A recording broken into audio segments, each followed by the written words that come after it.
Hello everyone, today I will present the topics in the webinar of RAIS projects. Let me introduce a little bit by myself. My name is Xuan Son. I'm a PhD candidate at University of Insubria in Italy.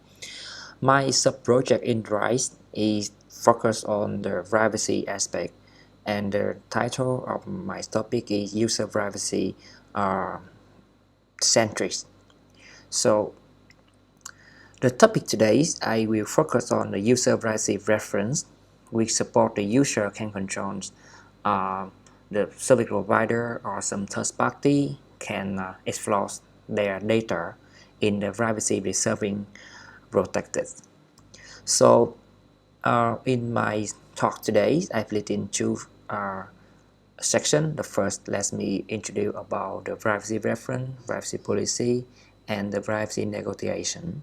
After that, I will give you the state-of-the-art of the privacy negotiation from Seven's paper. I also include the detail of this paper in the end of the slide or my talk today. If you have any question, please give me your some question to this email. Okay, in the first, what is privacy reference?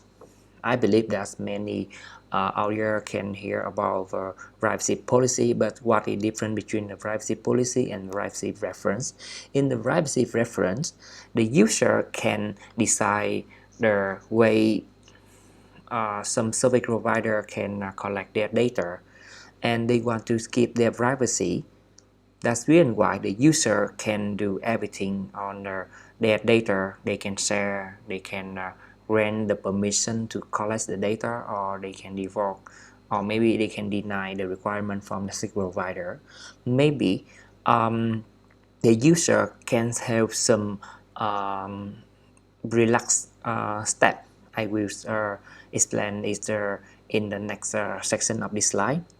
And the privacy policy, it shows all information about one service provider or the third party.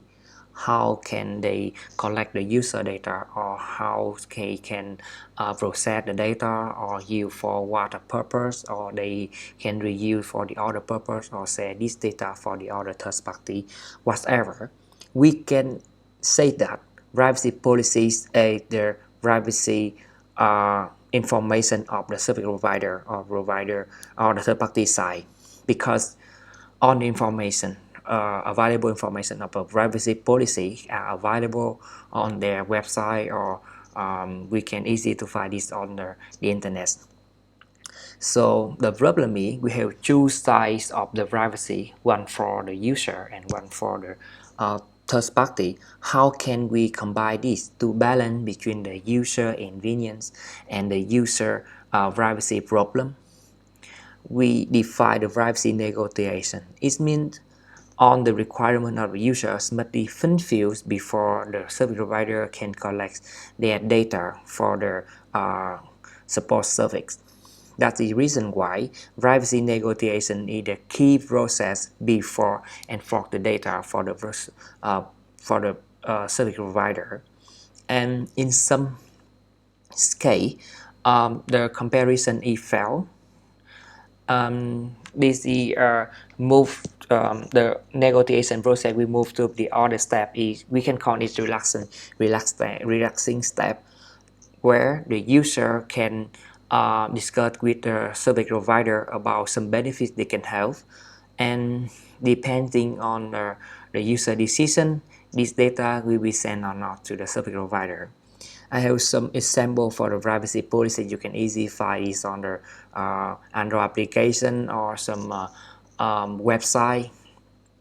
For example, in Zalo video calls, we can easily to find the information of one specific application, and we can detect the privacy policy and the developer. It will link to the other website and show all information about information the service provider collects and how they can use this information for their service, and we can get more detail or send any info any question about their process to the service, something like this. Okay, now go more detail about the state of the art of privacy negotiation. Let's first, why I only focus on the IoT. In the RAIS project, they support for not only internal support, also for all the requirement in the use the benefits of IoT platform. So I just give some paper which focus on the IoT paradigms. In the first requirement, on the device in the IoT paradigm is limited of the ability, limited of the computation or the power, many things. So we cannot to apply the traditional protection in the weak device. That's the reason why we need to give them some basic tasks. And in the advanced task, we will perform in the upper layer. So specific in this paper, they define the one model where the user can easily define their privacy preference on their device, like smartphones or some gateway where connects on their IoT device. For example, wearable device or smartwatch or mask or bells, mask bell, many things. And they include some requirements in the privacy preference before transfer to the upper layer. Many things to do. So specific in here, the administrator will transfer some requirements to the system, and the user also define their privacy preference. The comparison effort at the server whenever the requirement from the user is fulfilled by the policy of the service provider. The service provider will receive the user data. However, in this model, there is one main limitation. This is the user can easily to agree or disagree the requirement of service provider, but they cannot to have the other option. They just say yes or no from the privacy policy of the service provider. And in the same topic, the same group of authors define blockchain connected gateway, and in this model they try to define the condition of the service provider and the user in the smart contracts. On the comparison between the user and the service provider is efforts at the transaction before to transfer the data of the user to the service provider. You can see more detail in this model. In here, the user easily can define some requirement in the server in their data before included info to the on-chain. As you know, blockchain support the two different chain. The first is on-chain and the second is the off-chain. On-chain, everything stored in on-chain. The party in the same transaction can easily to see the detail of the information, but something stored in the off-chain, the partner did not. So that's the reason why this author try to combine between the negotiation process with the evaluation process of the smart contract in before we create the transaction. But it's still the static way. It is one of limitation of this paper. So now to transfer to the more dynamic negotiation framework, the user can easy to define some privacy preference, not only accept or deny, they can also to share a part of the data. For example, in the health data, the user can allow the service provider collect only the step counts or some kind of heart rate, and they did not include some information about the location or the distance of one day the user have. It is possible in this model, in the first one. So, and they choose example of the user privacy policy, the user privacy reference, and the service provider privacy policy, but they still have the limitation. Okay, okay, sorry. In the dynamics here, maybe okay, I have some. Oh, I have some problem here. So sorry. In the limitation, get back with the limitation of dynamic negotiation framework.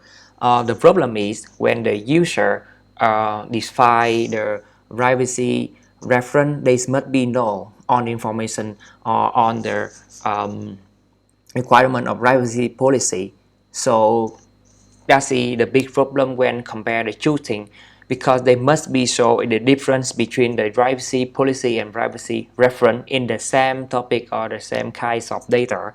For example, either health data or the fitness data, and in the fitness data, it may include some sub-information. That is my example. That's why we need to define one platform to define the privacy policy and privacy reference. It will be shown in the next paper. In here, Lanesi defined XML structure. They reduce XML structure because in some model system, it supports the privacy policy defined in XHTML and XHTML protocol, and the policy defined in the XML structure. They can reduce this. The work, the remaining work is only for the user side. The user can use the XML structure to define the privacy reference before export the negotiation process. So the sample of the user privacy reference and the user and the service provider privacy policy, as you can see here, and choose different. They will show on the requirement of the privacy and on the requirement of the data collect for their service. But it's still static way, as you can see here. Yes, only say yes or no. Okay. And if the users wants more convenience from the service provider, it be hard because um, no one, no, I mean, no one is stand between the choose layer or choose side of the service can record all requirement of service provider or the user and try to find the same solution to balance the two requirement of two sides. That's the reason why in the next paper they define the agents-based negotiation protocols where they collect some requirement of the user and try to be solved or find a way to solve from the service provider. Of course, in this model, the user and the service provider must be believed on the agents.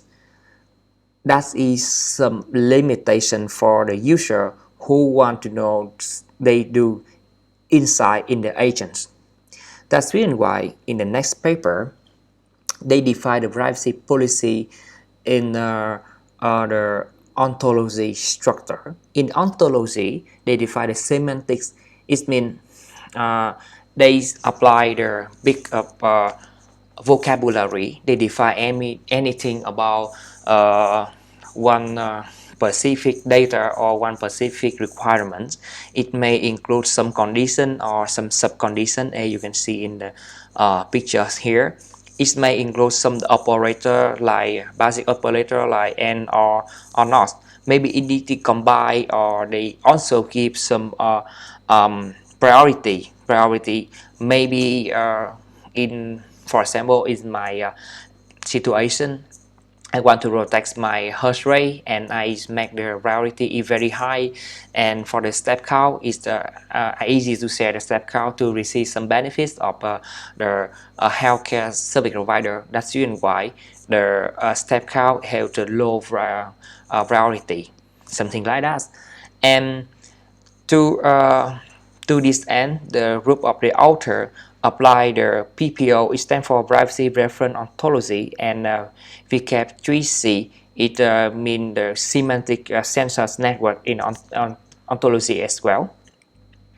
For more detail in this model, as you can see in here, the main contribution in this paper is divided PDM. It means personal data management, and in PDM is like the filter between the two sides of the user and the third party. The user can define their privacy reference and receive some response from the service provider, agree or not agree, and everything on the how they can protect the authorization, authentication, or profiling of the user. PDM is cover everything this.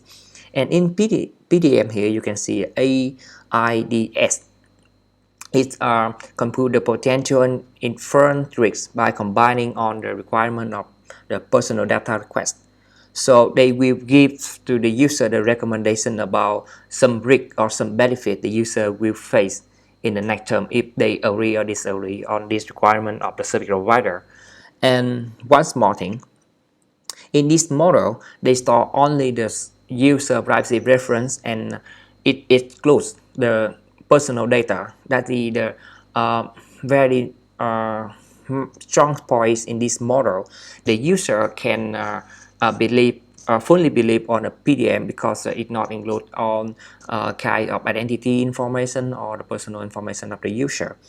Moreover, on the third-party side, as you can see here, we have two different third-party, and the connection between the PDM and the third-party via the specific variations they define in the Spark RQL.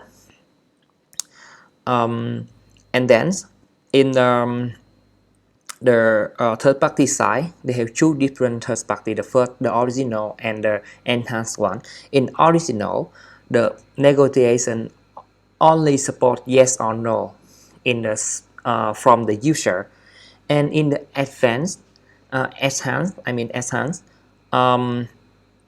the negotiation is may include the relaxing step. It means the user if the user say no, they move to the next step. The user will have some benefits or some different the other requirement to before share their data to the service provider. Is the benefits of the second type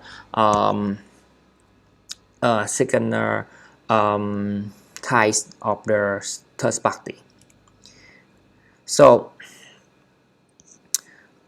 okay, now continue with the some pros and some cons from this paper. In the first one, they did not include any the key information about the user, but also the user can do a little bit things like define some basic privacy reference, and from these existing privacy reference, they will infer to the new one. That is the strong point in this model.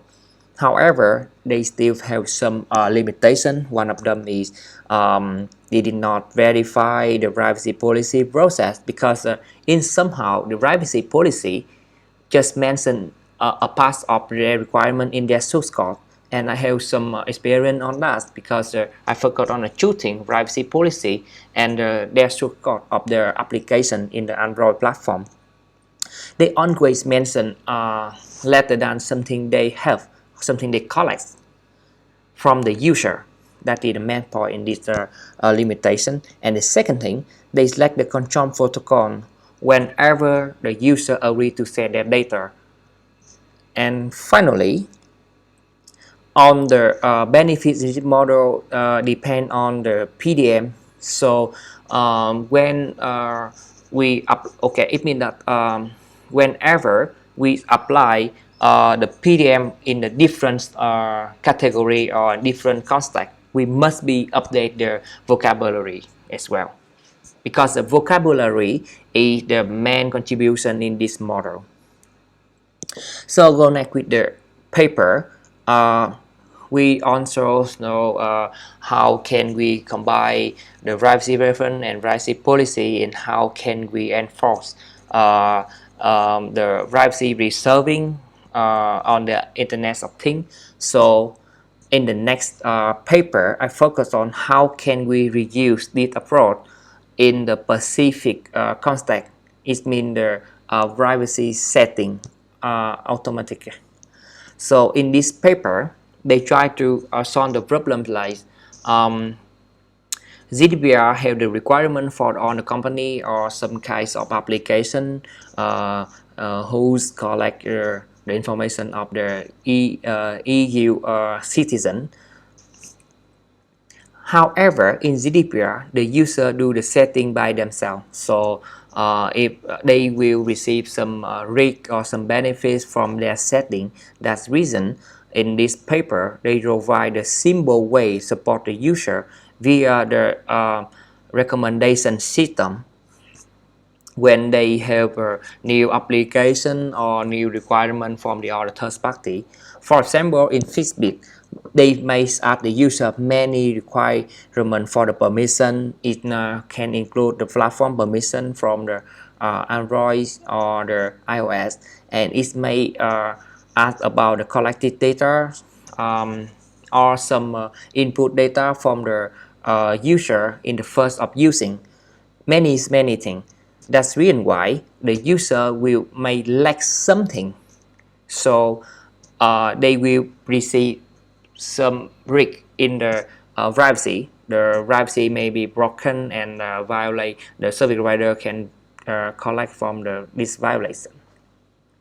So in this paper, they suppose the user in a simple way to define the setting depending on the user behavior.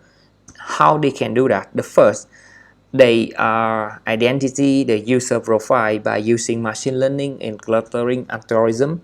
Second thing, from this experience, they try to apply for the new user based on the sort of info of the user. Okay, now go more detail what they do in here. Okay, the first thing, in this paper, they classify the user in 4 different of the permission. Something the user collects from the something the service provider collect from the user like name, birthday, weight, or height, many things, and some data generated when the user use the service of service provider is very important, and how they can manage their data. They can share this data to the other third party, or how long they store in the server. Is all of this is mentioned on the GDPR policy. So in this paper, they group of the user a 4 different permission. In the first is the S icon is a S permission as or smartphone's permission. You can see in the 2 example of the smartphone permission from Android and iOS. And the second, some information about the user, like when the user use in the first time, they require some basic information. And the third is some permission like the collected data, like the sleep, the step, the heart rate, the distance, many things. And finally, in the GDPR, it includes some connection between the requirement of GDPR and some thing they do of the service provider. For example, how long for store the data, or the collected data, it must be minimum for the service or the purpose of the data collection, or they in the service providers must be support the user in integrity and confidentiality. Maybe it focused on specific kind of data or the category of the third party. Many things you can see in this slide. So that's the group of the permission. Now move to the data collection. In data collection, the author try to collect some key information about the user. To do this, the author define the one interface is quite similar Fitbit. There is named the Fitflow, and in this interface on the base information of the user is so in here the user must be fill on the gap and answer all the question in the questionnaire.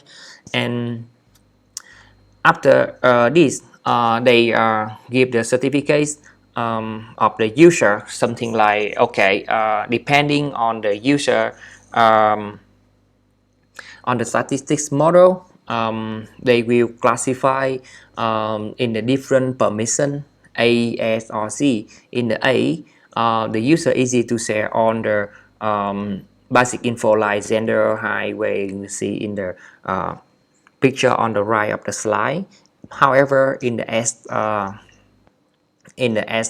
set, we have choose different cluster. The first is easy to share, and the second is disclosure. The same thing for Z set. Z set we have to choose different closest way. The first high and easy to share with the sale purpose, safety purpose, and they won't share to some government application or in the public channel like social network. So combine the app and the set.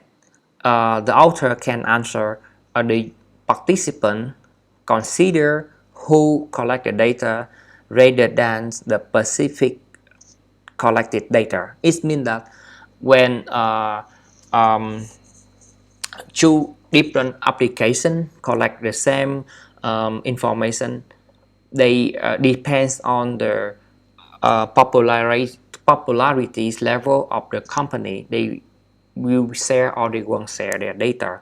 For example, in the same category of the social, maybe some well-known application can easily collect it like Facebook, Google, or Twitter. It's better than some local some local some country some country some countries some country social network application, for example in Weibo of China or something like this. After this they will classify their the participant feedback, and from the horns information they mentioned here, they applies many way of algorithm and many different clustering. They define that they place it in 4 different permission, and for each permission they cluster and they choose subsets. And in the S set, they show the minimum and unconcerned. And the A set, they define anonymous and unconcerned as well. It means that they just show the choose weight first for the full information, and the second for the minimum permission for the application can work. The difference only from the Z sets, they focus on the socially active or the health of focus. This is some the details of the permission in the 4 different permission, and in each permission you can see choose different cluster A and B for S set, A set, Z set, and F set. So okay, in the profile prediction, it means what they do in the test phase. In the training phase, they try to define the basic information or some knowledge or some experience from the training user, and from this knowledge, how they can give the recommendation for the new user. They apply Z48 tree learning algorithm to mapping between the 2 group of user from the new one to the original one.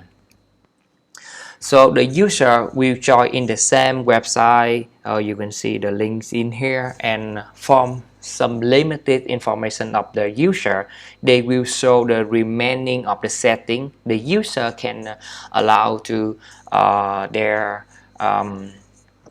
recommendation, or maybe they can change the setting depending on the user decision. Okay, in this model they collect the new 30 participants, and they also react 45 permissions, but however, as I mentioned, they just add some of them, and from the release data of the new user, they compare with the original one to find the best cluster for the user. Okay, So now have some discuss in the limitation of this approach. Of course, they just show the choose way, the first for how they can cluttering and how they can find the good solution for the new user. In the cluttering, they only apply specific number. They did not to provide the order number or comparison between the two different number of cluster. Did not mention in this paper. And in the supervised learning to find the good section or good recommendation for the new user. They did not compare with the related work or the other the work or other company. Other approach. For the vocabulary, of course, in vocabularies, I mentioned is most of them is focused on the definition of the vocabulary. So if we change the context or apply this approach for the other category application, we must be extend the vocabulary. And the second thing in the same problem within the previous paper, on this assumption is based on the justice third party. It means something they do in the privacy policy is mean the is so on this in the their source code. So we need to reconsider this thing. And finally, there's lack of personal data storage process. It means they just show the setting and whenever the user agree to share their data and how can protect their information from the other third party, or we must the user want to know there is the service provider follow on this mention on the privacy policy or not. They did not include in this paper. Okay, the all information of this talk you can find more detail in the seventh paper in here. Okay, if you have any question, please send me the email in as I mentioned in the first slide. Thank you very much for attention.